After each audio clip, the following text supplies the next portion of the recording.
다음은 문화재 보수 정비 방법에 대해서 배병선 건조물연구소장의 발표가 있겠습니다. 제가 오늘 말씀드리고 싶은 사항은 사실은 제가 뭘 이렇게 하자라고 하는 얘기를 하려는 것이 아닙니다. 그 내용도 뭐 보면 아시겠지만은 이제 그 해체 조사를 해야 되는데 해체 조사를 할 때 복원을 좀 생각하고 하자. 이제는 복원을 지금 이제 말을 꺼내기 시작해야 될 시점이다라고 하는 것을 말씀드리고 싶어서입니다. 오늘 그 파워포인트로 시간이 없는 관계로 간단히 말씀을 드리도록 하겠습니다. 다음 복원 논의의 필요성에 대해서 이제 복원 논의가 중요한 시점에 도달했다라고 하는 것입니다. 석축의 3분의 2 정도가 1층 이하에 아직 남아있고 이제 해체 조사를 들어가야 되는데 이 속에서 그 백제기법의 원형이 찾아질 가능성이 있는 중요한 부분이 아니겠느냐. 그렇다면 그것을 뭐 보존하느냐 아니면 그 기법을 조사하느냐 하는 쪽으로 방향을 어떻게 결정을 해야지만 그 해체 조사를 좀 더 내밀 있게 할 수 있지 않겠냐 하는 것입니다. 그래서 복원의 방향의 설정에 따라서 해체 범위와 그 방법이 영향을 끼친다고 할 수가 있겠습니다. 자, 그런데 이 복원 논의를 할 때 있어서 먼저 제가 말씀드려야 될 것은 몇 가지의 기술적인 문제입니다. 첫 번째, 집안의 안정성에 대한 검토입니다. 동탑은 그림과 같이 흙을 파내고 그다음에 그 잡석을 약 60cm 정도 깔고 그다음에 계속 판축층을 100여 층에 가깝도록 깔아 올렸습니다. 그러고 나서 집을 짓기 위해서 이 되파기를 하고 적심을 놓고 초석을 놓은 이런 구조, 즉 판축층으로 만들어진 구조를 가지고 있다는 것입니다. 근데 이럴 때 이제 만약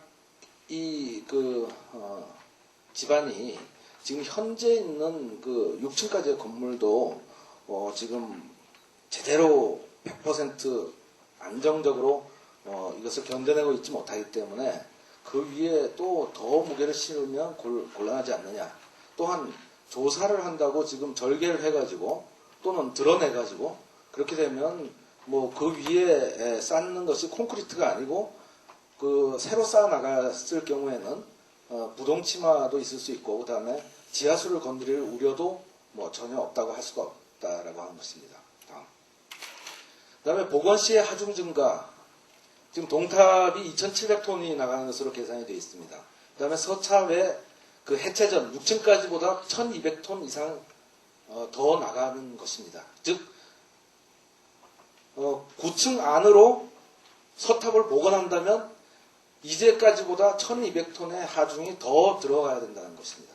그렇게 되면 부분적인 균열을 이건 감수할 수 있지만 부분적으로 붕괴될 가능성도 전혀 배제할 수 없다라고 하는 것입니다.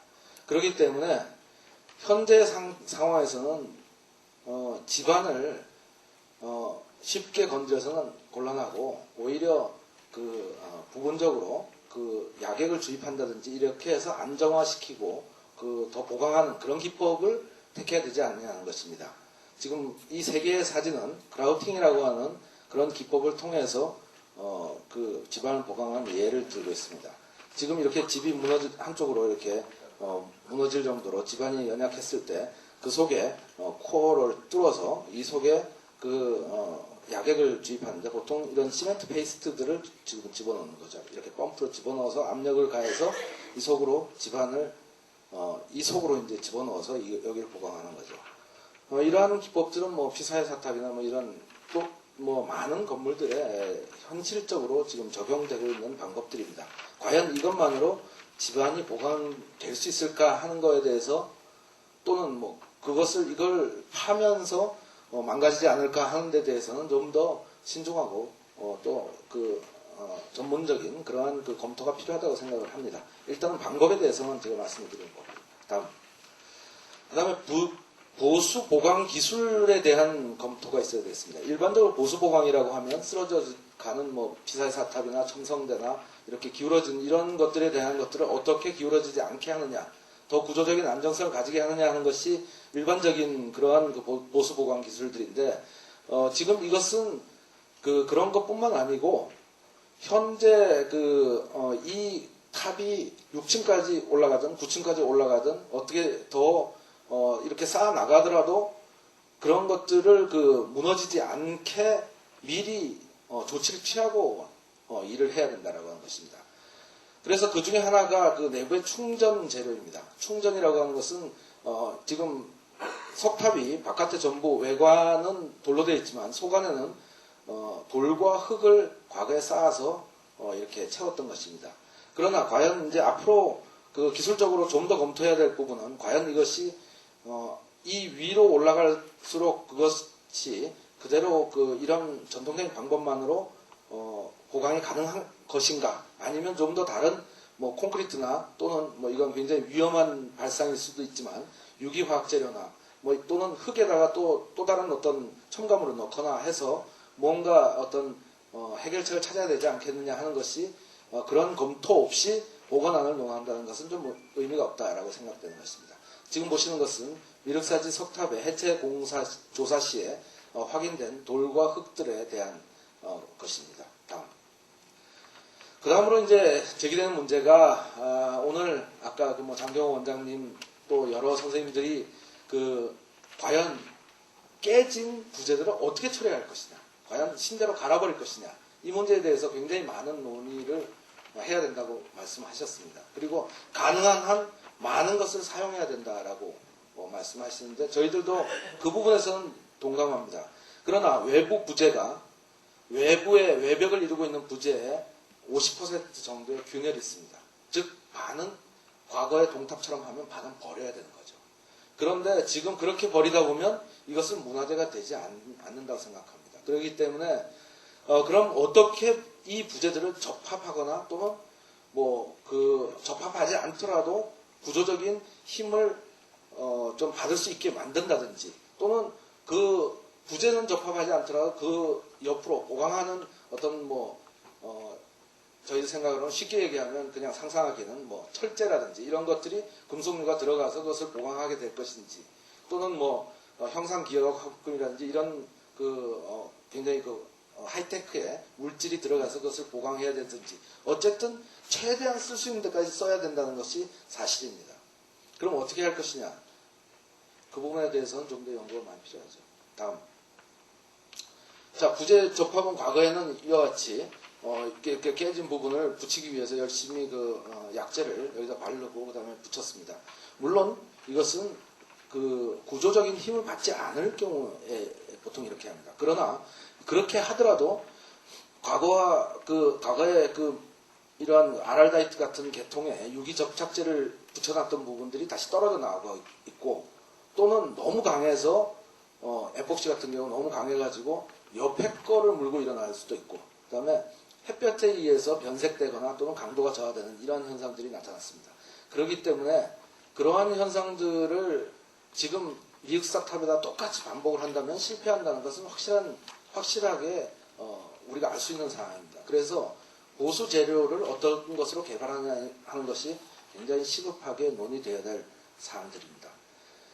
그 다음에 또 하나 아까 말씀 좀 드렸지만 균열 부재를 접합하지 않고 보강해서 어떻게 재사용하는 그런 방법도 고려해야 될 것입니다.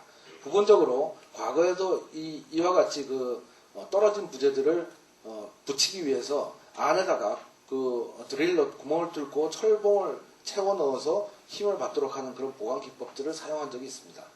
그런데 여기 미륵사탑도 전혀 이런 방법을 사용하지 않고 그냥 부재를 이렇게 그냥 올려놨다가는 상당한 구조적인 문제가 일으킬 수도 있다고 생각이 되기 때문에 좀 이러한 보강 방법과 그다음에 보수 재료에 대한 연구가 진행되어야 될 것으로 생각이 됩니다. 다음으로 부대 막된 면에 대한 처리입니다. 이 석탑이라고 하는 것 자체가 표면이 굉장히 거칠게 되어 있습니다. 지금 보시는 것은 우리 사업단에서 모형을 떠가지고 그것을 단면을 잘라서 본 석재들의 맞춤 상태입니다. 이게 위에 있고 밑에 있을 때 이와 같이 이렇게 상당히 그래도 붙어 있는 경우도 있고, 그다음에 아예 이렇게 집중 하중을 받을 수 있도록 몇 점만 붙어 있는 경우도 있고, 뭐 이렇게 여러 가지 케이스가 있습니다. 집중 하중을 받았을 때는 그 밑에 있는 돌들은 다 깨져 나갑니다. 그 일례로 특히 고임돌들이 많이 깨져 나갔는데, 그것들은 그 위에서 상당한 하중을 내리 누르기 때문입니다. 부재 두께는 얇고 그렇기 때문에 깨져 나갔는데, 뭐 탑신의 받침석이라든지 또는 옥계석의 뭐 받침석이라든지 이런 것들은 뭐 그 외관에서는 거의 붙어 있지만 그걸 해체해서 보면 산산조각이 이렇게 나 있는 경우가 있습니다. 적어도 뭐 3조각, 4조각으로 이렇게 나는 그런 경우들도 많은 현상입니다. 그런데 이러한 것들이 과연 그러면 깨끗하게 탑을 기계로 썰어서 만든 그러한 동탑에서는 안 나타나냐? 그런 것도 나타난다는 거죠. 왜냐? 이게 아무리 정밀하게 하더라도 힘은 쏠릴 수밖에 없고, 그걸로 인해서 그거에 대한 조치가 없었을 경우에는 이와 같이 동탑도 상당한 부분이 깨져 나갈 수 있다라고 하는 예들을 보여줍니다. 근데 우리나라에서 지금 현재로서 이 석탑을 쌓을 때 많이 사용되는 재료가 고운 황토입니다. 그래서 이런 황토가 그러한 것들을 부분적으로 이렇게 감쇄시켜주는 역할을 할 수 있는데, 문제는 이제 우수가 침투해서 그런 것들이 빠져나가기 때문에 이러한 것들을 어떻게 처리를 하느냐 하는 것들도 좀 연구를 해봐야 될 상황입니다. 그 다음으로 이제 방수 기법입니다. 뭐 건축물에 있어서 뭐 비가 안 새야 된다는 것은 사람이 살거나 안 살거나 똑같습니다. 목조건물에서도 비가 새야 되지 않겠지만, 석조 건축으로 들어온 물은 상당한 부분의 문제점을 야기시킵니다. 그 내부에 있는 적심제를 빠져나가게 하기도 하고, 또한 그것 자체가 돌로 스며들어서 여러 가지 문제점을 일으키게 됩니다. 그렇기 때문에 그러한 물리화학적인 그런 변화도 일으킬 수 있기 때문에 그것을 막는 그러한 방수 기법이 개발되어야 되겠고, 그 다음에 그런 부분에 대해서는 뭐 지금 외국 사람들도 와가지고 얘기하는 것 중에 하나가 우리로서는 전혀 납득하기 힘든 납판을 넣는다든지 부재 사이에, 그 다음에 실리콘을 주입해서 한 5년마다 다시 띄어낼 각오를 하고 그거를 쏜다든지 이런 방법을 외국의 전문가들이 추천하는 경우도 있습니다. 근데 우리로 봐서는 전혀 이해될 수 없는 부분이지만, 그분들은 그러한 부분을 그만큼 방수한 문제를 심각하게 생각하고 있다는 얘기입니다. 그 다음에 발수 경화 처리제입니다. 최근에는 석재에 물이 침투돼가지고 생기는 여러 가지 방락이라든지 이런 문제점들을 좀 줄이기 위해서 발수 경화 처리제를 바르는데, 이런 것들이 아직까지 제대로 좋은 발수대가 나오지 않은 상황이라서 석재의 변질이 있을지 없을지를 잘 모릅니다. 그렇기 때문에 지금 얇게 도포한 그런 상황으로 되어 있고, 우리나라 같은 화강암은 약재 침투가 어려워서 경화 처리가 굉장히 어려운 것으로 지금 알고 있습니다. 그래서 이런 부분에 대한 실험을 진행 중에 있습니다. 그 다음에 이제 보건 사례 모텔인데, 이 부분은 시간이 너무 많이 흐르기 때문에 간단하게 말씀드리겠습니다. 보르부르드 사원에 저희들이 이제 작년에 저희 사업단에서 조사를 갔습니다. 그 조사에 의하면 지금 유네스코의 지원으로 8년 동안 보건 정비를 해서 아주 깨끗하게 이렇게 정비를 해놓은 상황입니다. 다음. 이게 굉장히 많이 훼손이 되어 있었습니다. 지금 보시다시피 바닥과 그 다음에 이 구조물들이 굉장히 휘어져 있었고, 그 다음에 바닥조차도 이렇게 쳐져 내리고, 그 다음에 이 벽이 기울고, 그 다음에 물들이 이렇게 쏟아지는, 이게 배수구가 아니고 물이 쏟아지고 있는 상황입니다. 이러한 상황들이 지금 있었는데, 이러한 것들은 전부 빗물에 의한 그런 문제와 그 다음에 온도 차이로 인한 그런 문제였습니다. 그 다음에 그래서 이걸 다 뜯어내고, 쉽게 얘기하면 배수관을 이렇게 만들어서 여기 방수 처리를 해서 이 배수를 위한 보수를 지금 실시한 상태입니다. 그래가지고 그 가운데 이렇게 부분적으로는 납판을 깔아가지고 이 방수층을 만드는 그런 경우도 있었습니다. 다음. 그 다음에 이제 이거의 또 중요한 부분 중에 하나가 여기 지금 코너가 지금 이렇게 개방이 되어 있습니다. 이것은 원래는 이렇게 채워져 있던 것인데 이 채워진 돌을 해체 고수하는 과정에서 이 속에 어떤 다른 구조, 즉 전대에 만들어진 구조물이 있었다는 게 밝혀졌습니다. 즉 힌두교도들이 불교적인 그러한 조각을 가리기 위해서 이걸 덮어버린 거죠. 그래서 그런 그 역사성을 보존하기 위해서 인접한 지역에다 이와 같이 옮겨가지고 다시 축조해놓은 그런 케이스도 있었습니다.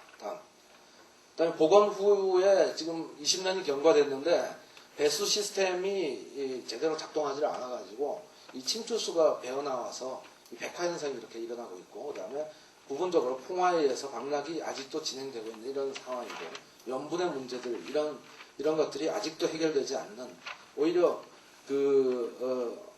개악의 그 현상을 일으키는 그런 결과가 되었습니다. 다음. 캄보디아의 앙코르왓 사원은 그 재작년에 저희들이 조사한 그 사원인데, 이 사원은 원래 38년 동안 힌두 사원으로 만들어서 왕이 만들었다가 다시 자신이 여기에 이제 묻히게 된 거죠. 현재 일본과 독일, 프랑스에서 지금 복원 정비 중입니다. 그래서 지금 현재 그 앞쪽에 있는 이 입구 쪽에 있는 라이브러리를 지금 수리하고 있는 그런 현장입니다. 다음. 그리고 뭐 부분적으로는 이와 같이 이 화환석축이 완전히 이렇게 뱀처럼 이렇게 휘어져 있는데 이런 것들을 반듯하게 지금 정비하고 있고, 부분적으로 라테라이트라고 하는 그 흙으로 만든 블록, 흑벽돌입니다. 쉽게 얘기하면 그것을 그 블록을 신재로 교체하고 있는 겁니다. 다음. 이건 뭐 외관을 위해서 뭐 보수정비하지 뭐 어떤 구조적인 문제 때문에 그런 건 아닙니다. 그리고 박보원 사원 같은 경우에는 이게 상부의 자중에 의해서 비도 막 오고 그러니까 그 내부에 있던 그 적심제들이 다 빠져나오게 되고, 그 다음에 그 토합 때문에 이 외부 형태로 외부에 있던 껍데기 석재들이 지금 바깥으로 막 유실되는 그런 현상을 가지고 됐습니다. 그래서 구조 보강을 하기 위해서 프랑스 팀에서는 이 속에 콘크리트를 쳐넣습니다. 뭐 여기 크레인을 써가지고 작업하고 있는 이런 모습들이 지금 보이죠. 과연 이것이 정말 필수 불가결한 그런 복원인지에 대해서는 저희도 상당히 조금 의문이 들었습니다. 다음. 자, 그러면 이제 이러한 여러 가지의 기본적인 전제들을 살펴보고, 그다음에 오늘 말씀드리고자 하는 것은 어떻게 앞으로 보수 정비를 할 것이냐 하는 큰 세 가지 정도의 틀을 말씀을 드리려고 합니다. 첫 번째로는 해체 전의 형태, 즉 일제시대에 있었던 형태를 그대로 뭐 복원하는 거죠. 그래서 석축 내에 있던 이 1층의 구제들을 바로 잡은 다음에 6층까지 그대로 정비하는데, 이게 일제시대에 이런 게 있었다면, 그다음에 이렇게 할 수도 있는 거고, 여러 가지 방법이 가능하지 않느냐. 그 재료조차도 이게 유리가 될 수도 있고, 여러 가지가 가능한데, 여하튼, 과거에 있었던 모습을 거의 그대로 두자라고 하는 그런 얘기고, 그 다음에 이렇게 하면 사실은 조금 어려운 점이, 현재 서측으로 이렇게 기울어져 있는 서탑을 전체적으로 바로잡을 수 없다라고 하는 점들이 어려운 점들입니다. 기둥들도 지금 안쏠림이 아니라 바깥으로 지금 튀어나와 있고, 그 다음에 부분적으로 지금 면석들이 이격되어 있는 상황에서 이것이 과연 가능한가에 대해서는 조금 더 신중한 검토가 필요하다고 생각합니다. 다음. 그 다음에 두 번째로는 과거에 있었던 6층의 모습까지를 거의 그대로 재현하자는 것입니다. 물론 이렇게 그냥 있는 대로 놔둘 수도 있고, 그 다음에 부분적으로 이 속에 있던 석축의 탑재나 또는 이 탑 속에 있던 탑재들을 보완해서 어떻게 더 덧붙이는 방법, 이런 것도 가능하지 않겠느냐. 그래서 이런 방법을 하고, 그 다음에 부분적으로 여기 석축을 이루고 있던 건 바깥에다가 다른 이격시켜서 조립을 한다든지 이런 방법, 이런 것들을 좀 생각을 할 수가 있겠습니다. 이 두 번째 안이 이런 것이고요.